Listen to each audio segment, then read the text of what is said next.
మీ అందరికీ హ్యాపీ దీపావళి. మీరు మీ కుటుంబ సభ్యులు మరిన్ని దీపావళిలు చేసుకోవాలని కోరుకుంటున్నాను. మీరు ఇంకా మరిన్ని వీడియోస్ చూడాలనుకుంటే ప్లీజ్ లైక్ చేయండి, షేర్ చేయండి, సబ్స్క్రైబ్ చేయండి ఫ్రెండ్స్.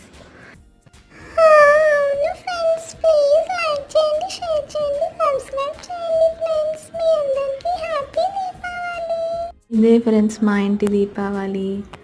మీకు నచ్చిందని అనుకుంటున్నాను. సరే ఫ్రెండ్స్, బాయ్.